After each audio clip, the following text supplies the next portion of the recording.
see, wearing my mask, which I will, for convenience, take off for a few minutes to address the audience, and immediately thereafter return the mask to its rightful place during this period of pandemic, which is covering my nose and mouth. Whenever I get to any platform, this is the first thing that I say, because there is a sense emerging that because a vaccine seems to be, or vaccines seem to be close at hand, that we can become complacent. This could be the darkest hour before the dawn, or before the end of the pandemic, and it could be the most dangerous year.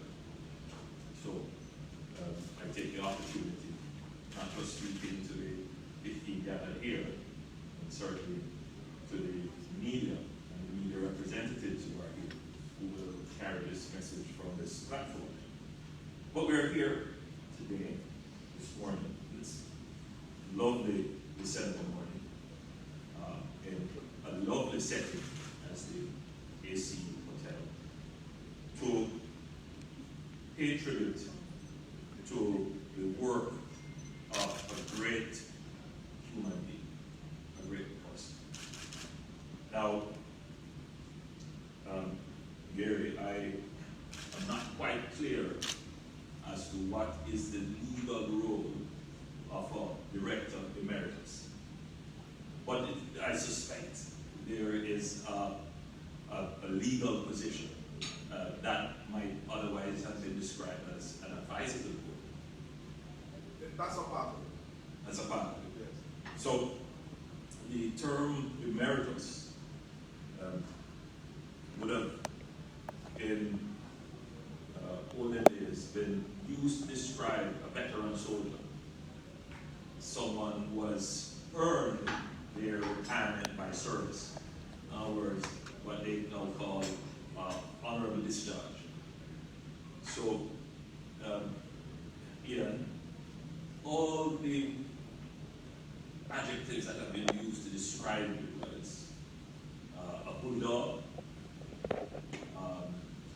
I heard rhinoceros.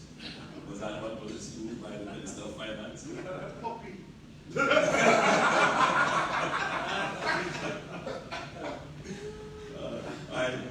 I heard all kinds of other descriptors of your soldier-like determination.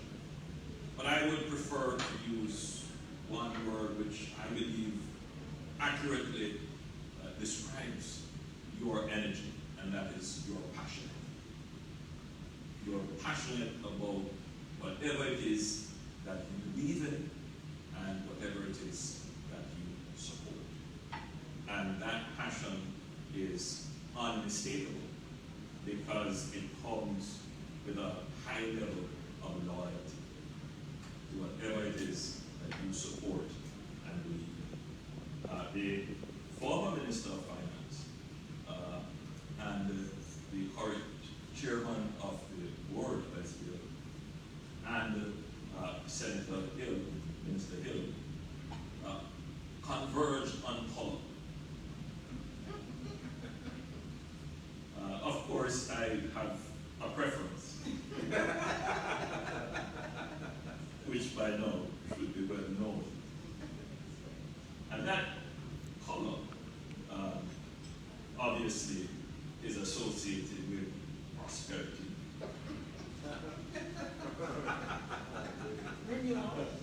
Renewal, growth, the environment, you know, and it is a good one. But we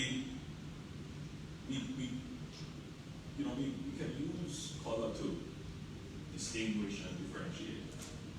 But in this instance, I'm certain that the preference that is exhibited by Ian is in his garden. Ian loves gardening and flowers. I visited Ian recently, and before I could enter his home, he said, "I have some flowers for you." And of course, partner in this regard as well. So I'm defending you here. Your only preference is not the green of the dividend, it's not the green of the company, it is the green of your heart. And it brings us all together to appreciate beauty. I wanted to say a few things about Ian as a businessman. Unfortunately, in Jamaica, entrepreneurs, businessmen, business moguls, people who invest and take risks and earn significant wealth and resources are not always looked upon favorably in the society. Indeed, there is a kind of love-hate relationship. I agree with you.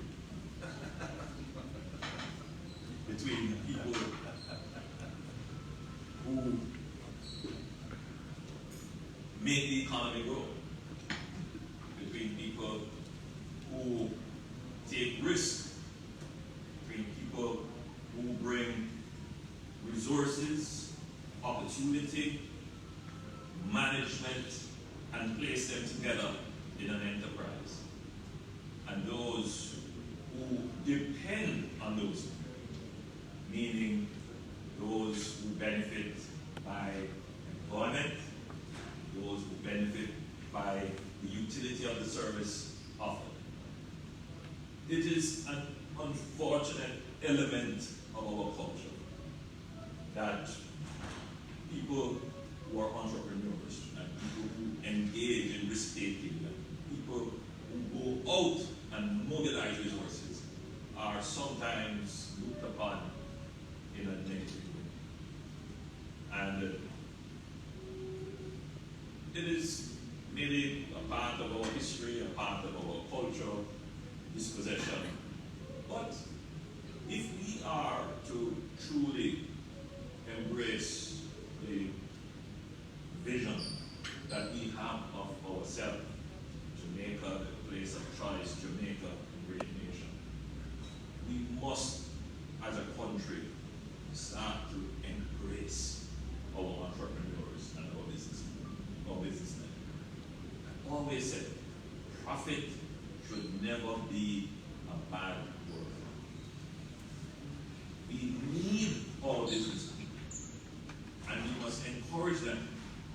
Indeed, I would say to parents that you need to start to have this kind of conversation with your children about them becoming what risk is about getting the ideas and the innovation, about not just seeing themselves as consumers and workers, but people who can take the ideas that they have in their head, go to the banks or go to a financier or go to a friend and mobilize the equity.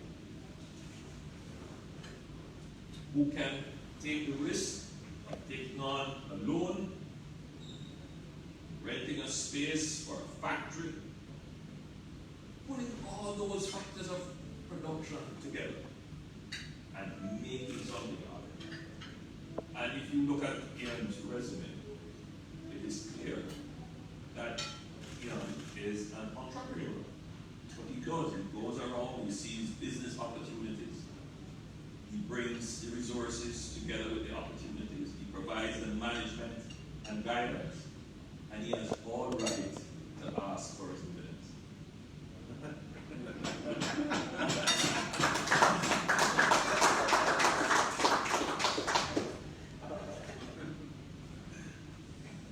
But we live in a world where we have men sometimes and women who control resources that are more than the GDP of large countries. One man would have property rights over significant resources. And you can name the billionaires through and through.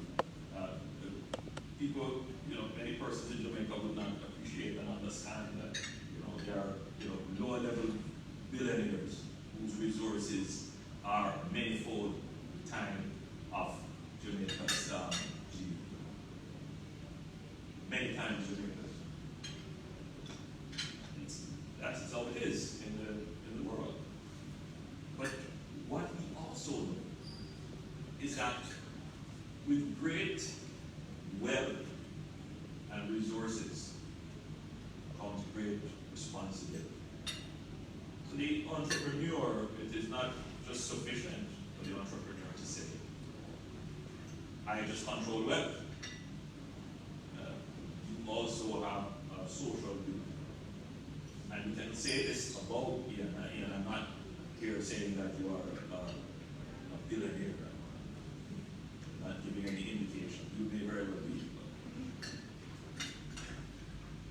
But you have certainly exhibited the social conscience that comes with having great wealth and success. And for me, it's always admirable to see someone who has achieved great wealth and success giving back. Because I suspect, Minister of Finance, that there is a point where after you hit that point, having more doesn't mean the same. It now becomes, how can I help others and how can I give back? And Ian has been doing this for a long time through his work with the missionaries of the poor. When I met with you last, you were talking about your work in assisting children in getting tablets and other devices to connect with the internet during this time of distant learning. And you have been involved in many other charitable and philanthropic endeavors. But I want to end my tribute to you on a personal note. I believe that we met in 2007 thereabout. You invited me to your boardroom at TMK Agencies.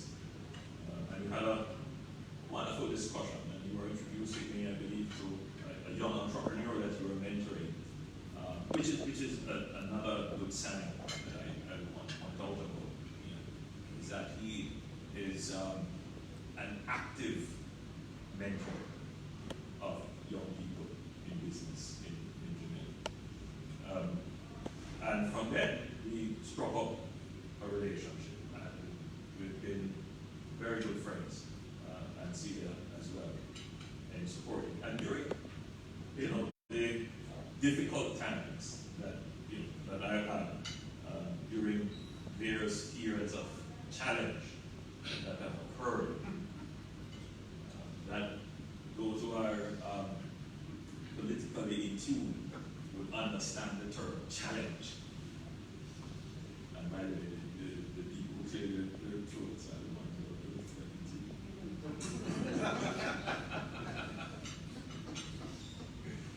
It wasn't food, too.